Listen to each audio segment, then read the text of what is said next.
ایک سلطنت کا بادشاہ بہت ہی ظالم تھا۔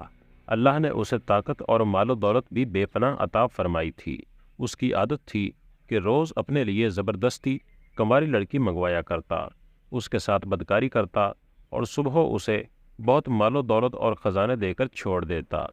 ایک دن اس کی نظر ایک بڑھیا کی بیٹی پر پڑ گئی، اسے وہ پسند آ گئی۔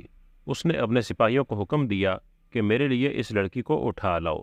سپاہی اس بڑھیا کے گھر گئے اور اسے کہا کہ تمہاری بیٹی بادشاہ کو پسند آ گئی ہے، رات کو اپنی بیٹی کو تیار کر کے دینا، ہم اسے لے جائیں گے۔ یہ بات سن کر بڑھیا بہت روئی، مگر بڑھیا کے بس میں اتنے طاقتور بادشاہ کو روکنا نہیں تھا۔ اس شہر میں ایک نیک بزرگ بھی رہتے تھے، ان کا نام حضرت شیخ ابو قصاب تھا۔ بڑھیا بھاگی بھاگی ان کے پاس گئی اور ان کو تمام واقعہ سنایا۔ بزرگ بڑھیا کی تمام بات سن کر کچھ دیر تو خاموش رہے، پھر کہنے لگے کہ تم فلاں قبرستان چلی جاؤ، وہاں ایک شخص تمہیں ملے گا، اسے اپنی کہانی سنانا، وہ تمہاری مدد ضرور کرے گا۔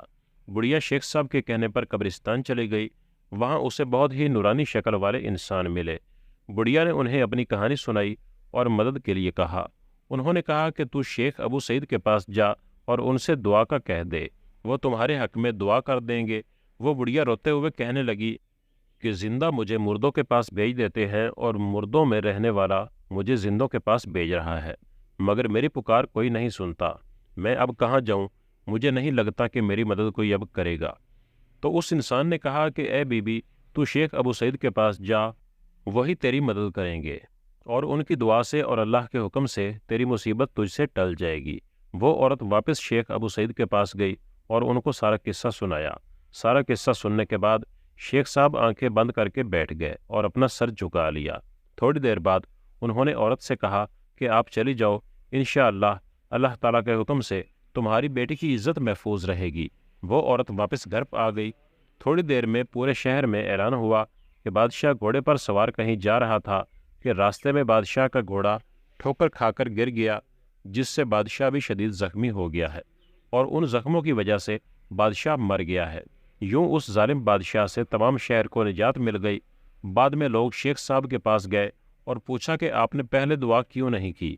تو شیخ صاحب نے جواب دیا کہ میں کسی کے لیے بد دعا نہیں کرنا چاہتا تھا، اس لیے میں نے منع کر دیا اور اپنے مرشد کے پاس بھیج دیا، مگر مرشد نے مجھے پیغام دیا کہ ایسے بدخسرت انسان کے لیے بد دعا کرنا بری بات نہیں ہے۔ ایک دفعہ کا ذکر ہے کہ ایک شخص نے ایک خوبصورت لڑکا اور لڑکی کو کہیں اکیلے بیٹھے دیکھا۔ ان کے پاس ایک بوتل بھی تھی جس میں پانی جیسا کچھ تھا۔ وہ شخص یہ سمجھا کہ شاید یہ دونوں بدکاری کے ارادے سے یہاں بیٹھے ہیں اور رات ہونے کا انتظار کر رہے ہیں، رات ہوتے ہی یہ موقع سے فائدہ اٹھائیں گے۔ اس خیال کے آتے ہی اس نے سب میں شور مچا دیا اور بہت سے لوگ اکٹھے ہو گئے۔ جب معلومات لیں تو پتہ چلا کہ یہ دونوں بہن بھائی ہیں اور انہوں نے روزہ رکھا ہوا تھا۔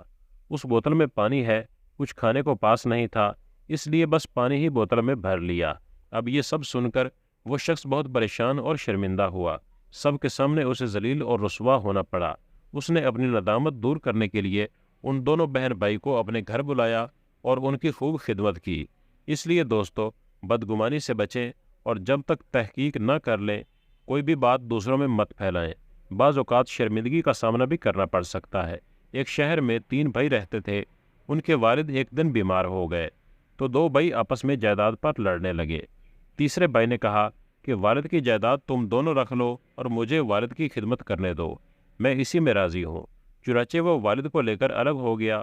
ایک دن اسے خواب آیا کہ فلاں جگہ اشرفیاں پڑی ہیں، وہ لے آ۔ اس نے خواب میں ہی پوچھا کہ کیا ان اشرفیوں میں میرے لیے برکت بھی ہوگی؟ تو آواز آئی کہ نہیں، برکت نہیں ہوگی۔ تو وہ تیسرا آدمی کہنے لگا کہ پھر مجھے ان اشرفیوں سے کوئی مطلب نہیں، اور وہ ان اشرفیوں کو لینے نہیں گیا۔ اگلے دن پھر اس نے خواب دیکھا کہ فلاں جگہ تیرے لیے 10 اشرفیاں پڑی ہیں، جا کر لے آ۔ اس نے پھر پوچھا کہ کیا ان میں میرے لیے کوئی برکت ہوگی؟ آواز آئی کہ انہیں برکت تو نہیں ہوگی۔ اس شخص نے کہا کہ پھر مجھے ان سے کوئی مطلب نہیں، اور وہ اشرفیاں لینے نہیں گیا۔ تیسرے دن اس نے دوبارہ وہی خواب دیکھا کہ فلاں جگہ تمہارے لیے ایک اشرفی پڑی ہے، جا کر لے لو۔ اس شخص نے پھر وہی سوال کیا کہ کیا میرے لیے اس میں برکت بھی ہوگی؟ اس بار آواز آئی کہ ہاں، اس میں تیرے لیے برکت ہوگی۔ تو وہ شخص خوش ہو گیا اور اگلے دن وہ اشرفی لے کر آ گیا۔ اس اشرفی سے اس نے اپنے والد کے لیے مچھلی خریدی۔ جب گھر آ کر اس نے مچھلی کا پیٹ کاٹا تو اس کے پیٹ میں سے بیشتر قیمتی ہیرا نکلا۔ وہ ہیرا بیچ کر وہ شخص بہت امیر ہو گیا۔ جب رات کو سویا تو پھر اسے خواب میں دکھائی دیا کہ یہ انعام تجھے تیرے والد کی بے لوث خدمت اور مال کی لالچ نہ کرنے کی وجہ سے ملا ہے۔ اگر تو مال کی لالچ کرتا تو یہ انعام کبھی نہ پاتا، اور یہ تیرے لیے دنیا میں انعام ہے، آخرت میں اس سے بھی قیمتی انعامات اور جنت کا تحفہ تجھے عطا کیا جائے گا۔